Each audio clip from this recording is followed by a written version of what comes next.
Hello students and welcome back to our favourite channel math solutions with Rose ma'am.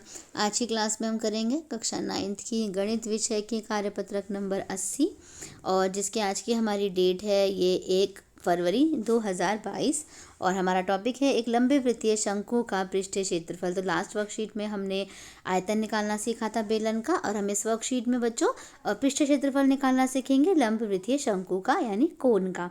तो चलिए इस worksheet को शुरू करने से पहले आवश्यक पूर्व ज्ञान दिया हुआ है शंकु और पृष्ठीय क्षेत्रफल की समझ। और प्लीज़ बच्चों वीडियो को लाइक शेयर एंड चैनल को सब्सक्राइब ज़रूर कर दीजिए। Thank you students.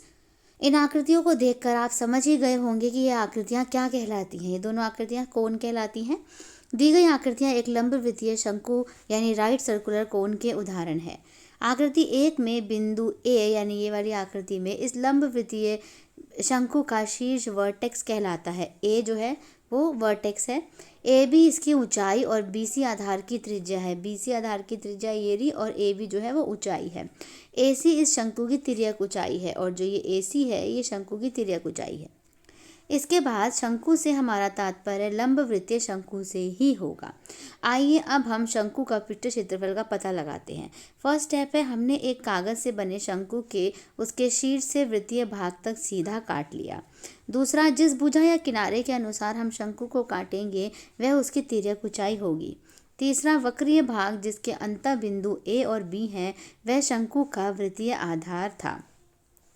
चौथा, यदि आकृति में दिए गए कागज को ओ से जाती हुई रेखाओं द्वारा सैकड़ों छोटे छोटे टुकड़ों में विभाजित कर लिया जाए तो ये कटे हुए भाग लगभग त्रिभुज के आकारों के होंगे और इनमें से प्रत्येक की ऊंचाई तिर्यक ऊंचाई के बराबर होगी।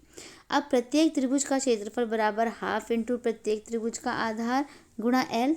तो पूरे कागज का क्षेत्रफल क्या होगा? सभी त्रिभुजों के क्षेत्रफलों का योग।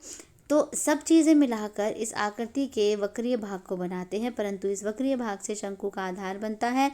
साथ ही इस आधार की परिधि 2 पाई आर होती है। तो पृष्ठीय क्षेत्रफल क्या निकल गया बच्चों? देखिए 2 pi half into L into 2 pi R L, यानी 2 से 2 अगर कैंसिल हो गया तो पाई आर एल, ये मेन इसका फॉर्मूला है। ध्यान दीजिए कि L square plus is equals to R square plus H square होता है, अतः L is equals to R square plus H square under root होगा। अब यदि शंकु के आधार को बंद रखा जाता है तो इसे ढकने के लिए आर वाले एक वृत्ताकार कागज के टुकड़े की आवश्यकता होगी जिसका क्षेत्रफल पाई आर स्क्वायर है। तो शंकु का कुल पृष्ठ क्षेत्रफल pi R L plus pi R square होगा, जो कि फॉर्मूला आ गया पाई आर ब्रैकेट में एल प्लस आर। ठीक है। इसके बाद बच्चों यहाँ पे दिया हुआ है, आइए अब हम कुछ प्रश्नों को हल करते हैं। पहला है, एक लंब वृत्तीय शंकु का वक्र पृष्ठीय क्षेत्रफल ज्ञात कीजिए जिसकी तिर्यक ऊंचाई 10 दे रखी है और आधार की त्रिज्या 7। तो वक्र पृष्ठ क्षेत्रफल का फॉर्मूला लगा दीजिए, पाई आर एल, पाई की जगह 22/7 रख दीजिए, आर की जगह आपने रख दिया 7 और तिर्यक ऊंचाई की जगह एल की जगह 10। 7 से 7 कट गया, इन दोनों को मल्टीप्लाई कर दिया, आ गया 220 सेंटीमीटर स्क्वायर। ऐसे ही दूसरा, शंकु की ऊंचाई 16 दे रखी है, आधार की त्रिज्या दे रखी है, शंकु का पृष्ठ क्षेत्रफल ज्ञात करो। ठीक है, तो फॉर्मूला लगा दीजिए। यहाँ पर फॉर्मूला आएगा pi R L plus pi R square. ठीक है, या फिर पाई और जो पाई को कॉमन ले लेंगे और आर को कॉमन ले लेंगे तो एल प्लस आर बचेगा।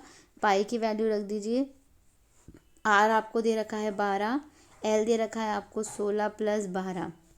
सॉल्व करेंगे तो 22/7 इंटू ये आ गया और 16 और 12 कितने हो गए? 28। 7 को इससे गुणा कर दीजिए, 7 चौक 28। ठीक है, और इसके बाद इसको इससे गुणा कर दीजिए। लेकिन यहाँ पर पाई की वैल्यू 3.14 रखनी है तो 3.14 भी हम रख सकते हैं। ठीक है, इसके बाद बच्चों आपको यहाँ पर ये 2 प्रश्न दे रखे हैं। अब आप प्रयास कीजिए में पहला प्रश्न है, शंकु के आधार का व्यास 10.5 दे रखा है, तिर्यक ऊंचाई दे रखी है और वक्र पृष्ठीय क्षेत्रफल निकालना है।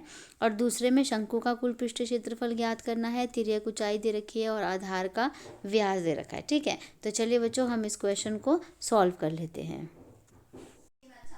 तो चलिए बच्चों अब हम स्टार्ट करते हैं हमारा क्वेश्चन नंबर 1। क्वेश्चन नंबर 1 में आप यहाँ पे देखिए, आपको रेडियस दे रखा है यानी त्रिज्या दे रखी है, 10.5 व्यास था आपका, इसको 2 से डिवाइड कर देंगे तो आ गया 5.25 सेंटीमीटर। तिर्यक ऊंचाई यानी एल दे रखा है आपको 10 सेंटीमीटर। CSA ऑफ कोण निकालना है यानी शंकु का पृष्ठीय क्षेत्रफल निकालना है, जो कि फॉर्मूला होता है पाई आर एल। पाई की वैल्यू रख दीजिए, आर की वैल्यू रख दीजिए, एल की रख दीजिए। पॉइंट हटाएंगे तो कितना आ जाएगा, नीचे 100 आ जाएगा। 100 के बाद आपको क्या करना है, देखिए एक जीरो से एक जीरो कट गई, ठीक है। इन दोनों को मल्टीप्लाई करिए और 7 से डिवाइड कर लीजिए, आपका आंसर आ जाएगा 165 यानी 165 सेंटीमीटर स्क्वायर। क्योंकि ये पृष्ठीय क्षेत्रफल है इसलिए स्क्वायर लगाएंगे, आयतन है तो क्यूब लगाएंगे। तो क्वेश्चन नंबर 1 कंप्लीट हो गया। अब हम क्वेश्चन नंबर 2 पढ़ते हैं। क्वेश्चन नंबर 2 में भी हमें त्रिज्या यानी रेडियस दे रखी है आपकी 24/2 करेंगे, क्योंकि 24 जो है वो व्यास है, डायमीटर है, तो आपका 12 मीटर आ गया। तिर्यक ऊंचाई यानी एल है आपकी 21 मीटर। टोटल सरफेस एरिया निकालना है यानी शंकु का कुल पृष्ठीय क्षेत्रफल निकालना है। पाई आर ब्रैकेट में आर प्लस एल, ये फॉर्मूला होता है। पाई की वैल्यू रख लीजिए, आर रख लीजिए, इधर भी आर इधर भी एल, इसको सेम एज इट इज़ रख दिया और इन दोनों को जोड़ दिया, कितना हो गया 33 हो गया। उसके बाद हम इन सबको इन सबको मल्टीप्लाई करेंगे। मल्टीप्लाई करने के बाद 7 से डिवाइड कर देंगे, आपका आंसर आ जाएगा, ठीक है। तो बच्चों इसी के साथ हमारी आज की वर्कशीट कंप्लीट होती है। प्लीज़ वीडियो को लाइक शेयर एंड सब्सक्राइब ज़रूर कर दीजिएगा। फिर मिलेंगे नई वीडियो में नई वर्कशीट के साथ। Thank you students.